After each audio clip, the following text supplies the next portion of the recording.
Chapitre 7. Nouvelle.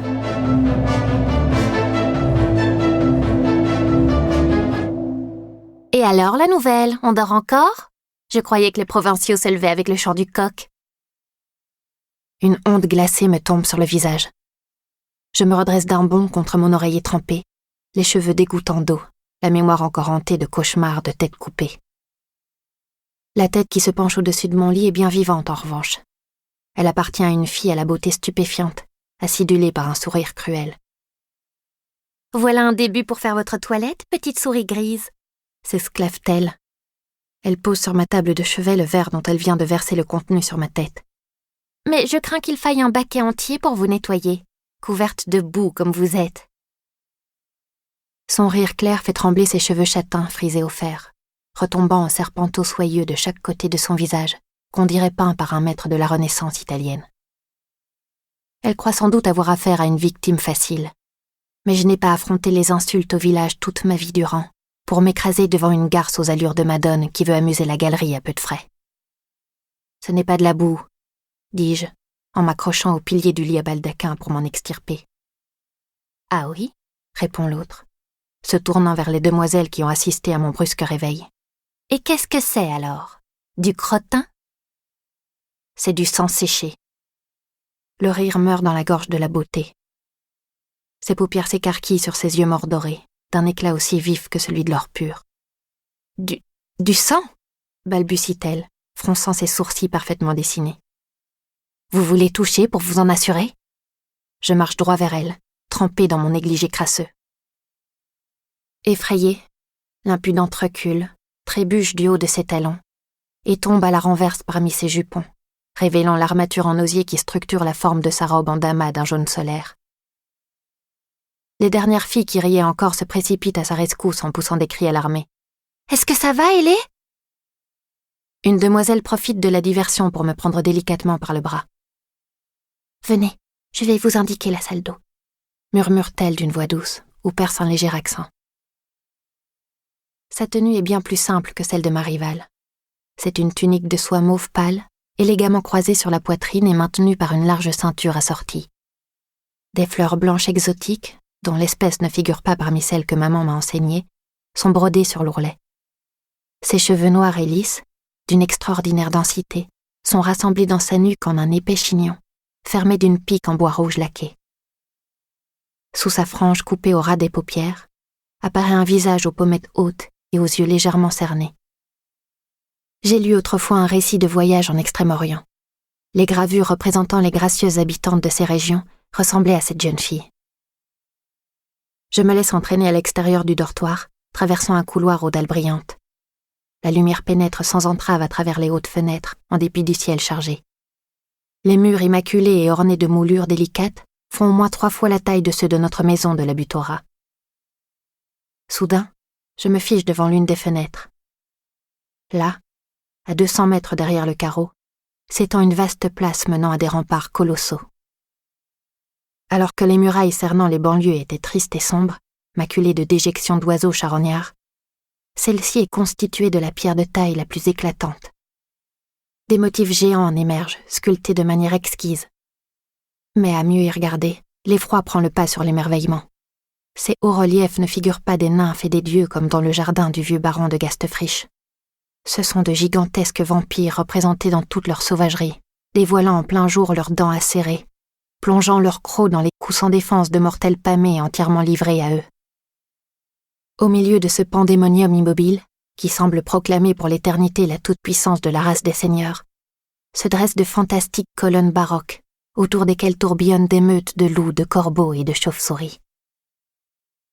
« Ce que tu vois au bout de la place d'armes, c'est le mur de la traque », me glisse ma guide à l'oreille, le calme de sa voix contrastant avec l'horreur du spectacle. Tel est le nom de l'enceinte fortifiée du château de Versailles, érigée pendant le 1er siècle de la Magna Vampiria. C'est une protection complètement hermétique, parfaitement infranchissable, qui enferme le palais et ses occupants pendant la journée. La nuit, la muraille s'ouvre, mue par un système hydraulique relié aux mêmes aqueducs qui alimentent les fontaines de Versailles. La structure est due à Jules Ardouin-Mansart, architecte attitré du roi, et les sculptures sont le grand œuvre de François Girardon, son sculpteur favori. Tous deux ont été transmutés, de manière à poursuivre leur travail pendant des décennies. Les dizaines de milliers d'ouvriers mortels qui ont péri dans le chantier n'ont pas eu cette chance. Ça fait toujours le même choc quand on pose les yeux sur le mur de la traque pour la première fois. Me voyant frémir, elle me touche la main.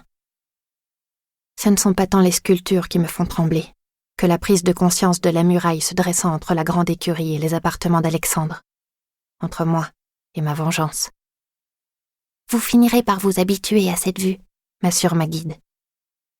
Elle m'entraîne à l'écart de la fenêtre.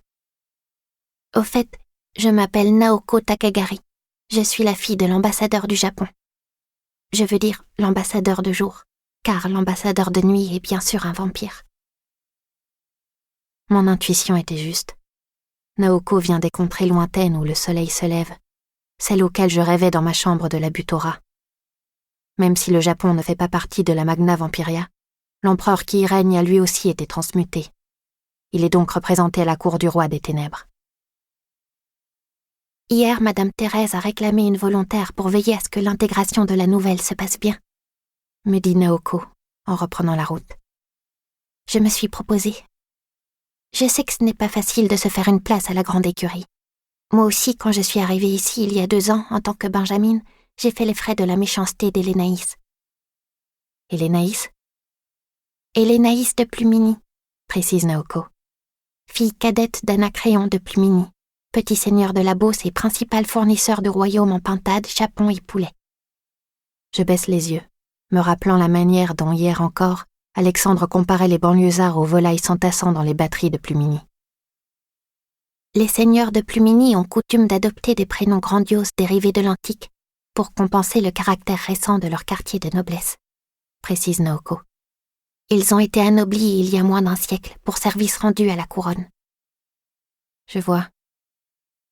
J'évite de croiser le regard de la japonaise, de peur qu'elle ne devine que mes quartiers de noblesse à moi remontent à 3 jours seulement, quand j'ai usurpé l'identité de la baronette.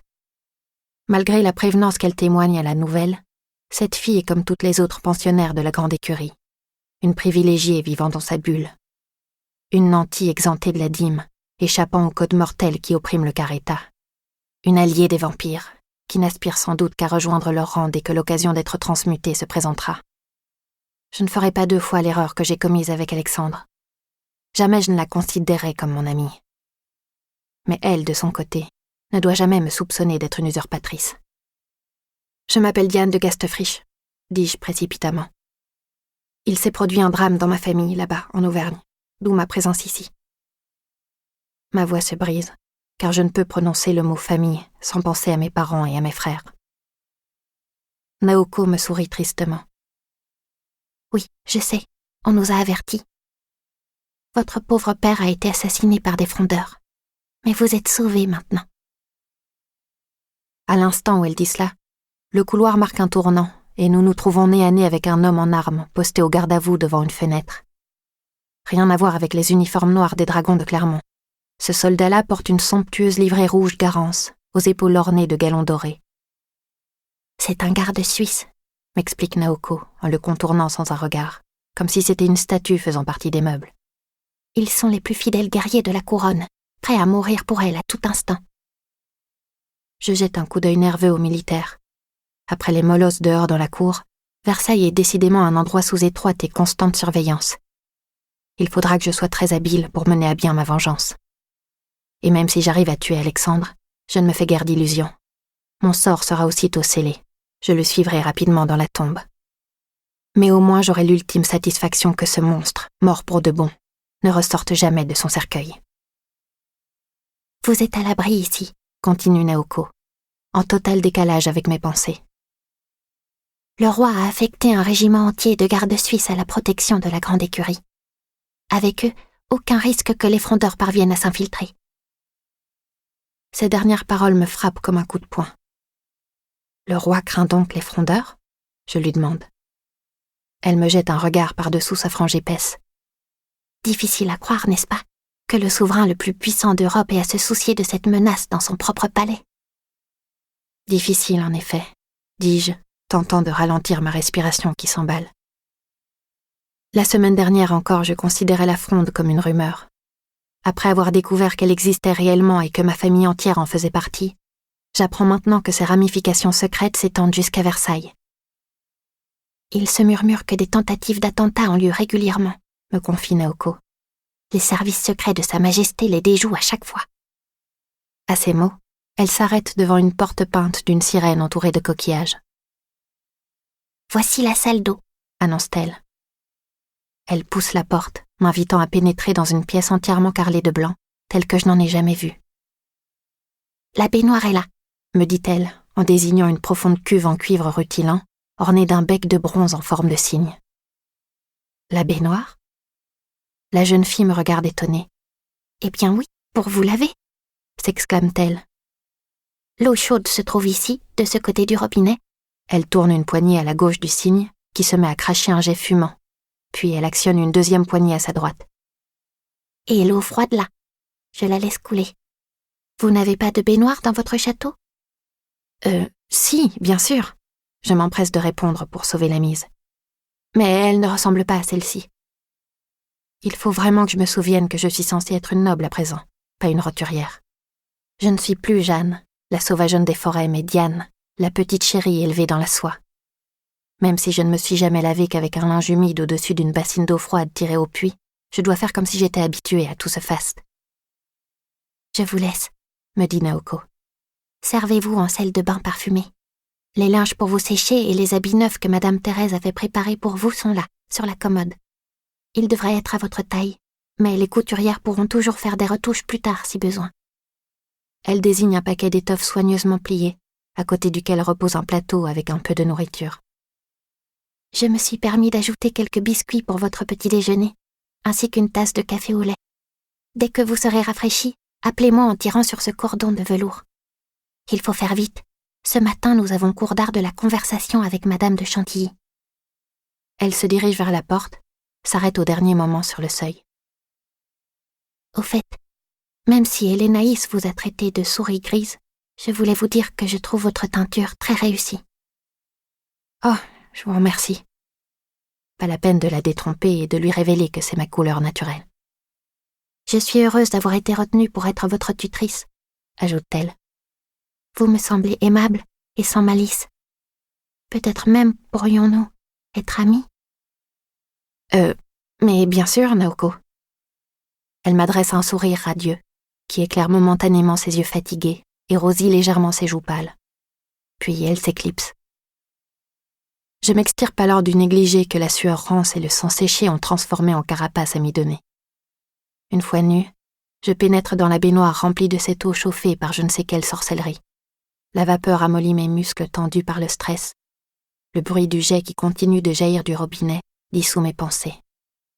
Mon corps et mon esprit se relâchent d'un seul coup. Là, recroquevillé dans la baignoire, entouré de tout ce luxe inouï, je me laisse aller pour la première fois depuis mon départ de la butte aux rats. Sans personne pour me regarder, ni vampire ni mortel, je m'autorise enfin à pleurer. L'escalier de marbre claque sous mes escarpins neufs, pourvus des talons les plus élevés que j'ai jamais portés. L'épaisse jupe de brocart beige m'entrave les jambes. Sous le bustier à manches 3/4, mon corset me coupe le souffle. Quant à la masse de mes cheveux, Naoko l'a nouée en 2 temps 3 mouvements en un chignon que je serais bien incapable de reproduire. « Allons », m'encourage-t-elle. « Nous sommes en retard pour le cours. » Je me tiens à la rampe cirée pour ne pas m'étaler, tout en jetant des coups d'œil nerveux aux gardes suisses postés à chaque étage. Parvenus au premier, nous nous dirigeons vers une porte peinte d'une muse tenant une lyre entre ses mains. Naoko frappe 3 coups discrets, puis actionne la poignée. Toute la classe des aînés se tourne vers nous. Une quinzaine de demoiselles assises chacune à son pupitre, au premier rang desquelles Hélénaïs siège en majesté. « Ah, Naoko, nous vous attendions !» s'exclame une dame assise dans un fauteuil face au pupitre. Elle est vêtue d'une robe d'organdi crème, sa chevelure blanche gonflée par des postiches au sommet desquels repose un apron en dentelle. Ses besicles me rappellent celles de Valère, si ce n'est qu'elles sont cerclées d'or et non de fer. « Et vous, vous devez être Diane de Gastofriche », ajoute-t-elle. « Pour vous servir, Madame de Chantilly. » Je m'efforce d'imiter la révérence que Naoko exécute avec grâce, mais je manque de m'empêtrer dans mes jupons, déclenchant des rires étouffés à travers la classe. « Un peu d'indulgence, mademoiselle !» réclame la professeure. « Diane pourra travailler sa gestuelle de cours avec le général Barvock. Ce matin, je vous rappelle que nous sommes en cours d'art de la conversation, et non en cours d'art courtois. » D'un signe de la tête, elle nous invite à aller nous asseoir aux 2 derniers pupitres encore libres. « Si la nouvelle n'est pas capable de faire la révérence correctement, je ne vois pas comment elle pourrait aligner 2 paroles intéressantes, » raillait Lénaïs. « Mademoiselle de Plumigny, » la reprend la professeure. Je sens les battements de mon cœur accélérer, la colère fouetter mes tempes. Il faut que je fasse comprendre à cette fille que je suis son égale. Une noble impétueuse, arrogante et cruelle. Ma fausse identité est mon seul passeport pour gagner la cour et venger les miens. « Pardonnez-moi, madame, mais la nouvelle a-t-elle bien sa place dans cette classe ?» persiste Lénaïs en me désignant de son gracieux menton. « À ce qu'il paraît, elle n'est jamais sortie de sa triste campagne.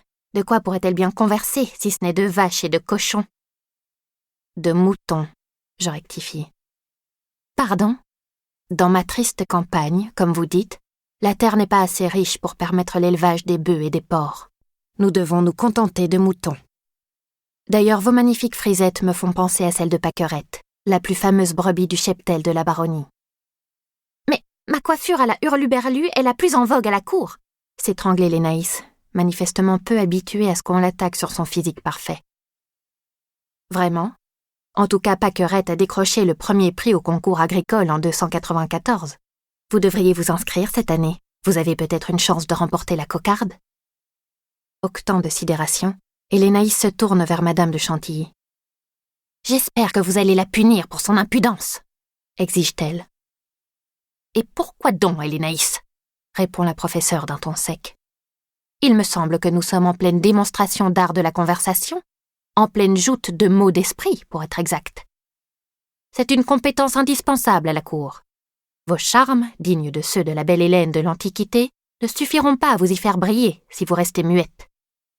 Je vous en prie, contre-attaquez, montrez-nous ce dont vous êtes capable. » Ma rivale tourne vers moi son délicat visage empourpré et m'entend tous les regards. Ses supportrices lui murmurent des encouragements feutrés. « Vas-y, Hélé, montre-lui !» Elle cherche ses mots, manifestement habituée à laisser son intimidante beauté parler pour elle, et déclencher des guerres de Troie en un papillonnement de paupières. « Je ne vous permets pas !» finit-elle par bredouiller. « C'est vous la brebis d'abord, ou même pire, une souris grise, comme je vous l'ai dit ce matin. » Le sourire revient sur ses lèvres ourlées, toute contente qu'elle est de sa trouvaille. « Oui, c'est ça, vous êtes une stupide souris de rien du tout. » Si vous pensez qu'une souris est stupide, je peux vous dire que vous avez tort, car celle de mon château déjouait tous les pièges. En revanche, il faut de la patience pour faire la conversation à une dinde, fût-elle la fille de l'empereur du poulet. Notre échange, je crois, vient de le prouver. Et Lénaïs en reste sans voix. Les autres demoiselles retiennent leur souffle, ne sachant quel parti prendre maintenant que la reine est détrônée. Naoko elle-même baisse ses yeux cernés. J'imagine qu'elle garde le souvenir douloureux des brimades infligées par Lénaïs dans le passé. Des claquements rompent le silence. C'est l'occupante du pupitre à côté du mien qui frappe dans ses mains tout en mastiquant je ne sais quoi. Elle est vêtue d'une robe ajustée bleu foncé, taillée dans une toile d'aspect rêche et élastique, qui contraste avec les soieries chatoyantes arborées par les autres demoiselles. On entrevoit la dentelle d'une lingerie dépassant outrageusement dans l'échancrure de son corsage. À dessein, j'en suis sûre. Sous son haut chignon de cheveux bruns, ramené sur le dessus de la tête et attaché par des nœuds du même tissu effiloché, son maquillage sombre sonne comme un défi. Yeux charbonneux et lèvres peintes en bleu nuit. Sa carnation est tellement pâle que je pense un instant avoir affaire à une vampire. Mais je me souviens que c'est impossible, puisque nous sommes en plein jour. Elle cesse de mastiquer pour s'adresser à moi d'une voix un peu cassée, marquée par l'accent anglais que m'a enseigné ma mère. Échec et mat, darling. Brebis ou dinde, vous l'avez tondu puis vous l'avez plumé. Et Lénaïs lance un regard brûlant de rage à la fille blême, mais elle n'ose rien dire. Elle a suffisamment montré à toute la classe que le sens de la répartie n'était pas son fort. Madame de Chantilly émet un tout sautement. « Du calme, Proserpina, dit-elle. Il n'est pas très élégant de s'acharner sur les vaincus. Et cessez avec cette insupportable gomme à mâcher, je vous ai déjà dit que je ne voulais pas de cette manie venue des Amériques pendant mes cours. Une manie venue des Amériques? Se pourrait-il que cette pensionnaire soit née aussi loin que Naoko? Quant à ce prénom, Proserpina, je sais qu'il désigne la reine des morts dans la mythologie romaine, épouse de Pluton, le dieu des enfers. Il va comme un gant à cette fille au teint de noyer. Elle déplie un mouchoir et y crache un bout de gomme mâchouillée, puis elle me décoche un clin d'œil complice de sa paupière noircie. « Merci, Proserpina », je murmure. « Poppy », rectifie-t-elle. Madame de Chantilly met fin à notre bref échange. « Bien, mesdemoiselles. » Après ce plaisant intermède, reprenons le cours là où nous l'avons interrompu. Nous parlions donc des amours des dieux de l'Olympe. Un sujet de discussion très utile en société, puisqu'il permet d'aborder les choses du cœur avec tact et délicatesse. Avant-hier, nous avons évoqué ensemble Adonis et Vénus, Cupidon et Psyché, Orphée et Eurydice, et pour aujourd'hui, je vous avais donné à lire quelques chapitres des Métamorphoses d'Ovide. Puisque nous accueillons une nouvelle venue portant le nom d'une déesse romaine, qui peut me dire quels sont les amours de Diane? Les demoiselles échangent des regards dubitatifs. L'une d'elles, une petite brune portant une robe vert-anis et des besicles en tout point semblables à celles de la professeure, lève la main. « Oui, mademoiselle des Escailles ?» dit la professeure. « C'est une question piège, madame. Diane ne connaît pas l'amour. C'est une chasseresse qui a fait vœu de chasteté. » Très bien, Françoise. Et qui peut me citer les soupirants qui ont fait les frais de sa froideur? Je lève à mon tour la main, décidée à jouer le jeu jusqu'au bout. Moi aussi j'ai lu Ovide. Il figurait en bonne place dans la bibliothèque de mes parents. Diane a empoisonné le géant Orion avec un scorpion, dis-je. Elle a tué les titans Othos et Éphialtès de ses flèches, et elle a transformé le chasseur Actéon en cerf avant de le faire dévorer par ses propres chiens. Madame de Chantilly m'adresse un regard approbateur par-dessus ses besicles. « Impressionnant, mademoiselle de Gastefriche !» s'exclame-t-elle. « Vous ajoutez l'érudition à l'esprit, deux qualités majeures pour l'art de la conversation. Je vous avoue que lorsque madame Thérèse m'a annoncé qu'une nouvelle élève arrivait de nulle part, j'avais des doutes. Je pensais que nous faisions œuvre de charité en accueillant une pauvre orpheline en nos murs. Mais maintenant que je vous vois, que je vous entends, j'ai changé d'avis. Je me dis même que vous pourriez concourir à la gorgée du roi en octobre prochain. » Un murmure s'élève dans la classe autour de moi. Pour la première fois depuis mon réveil, il n'exprime ni le mépris, ni la menace, mais l'admiration.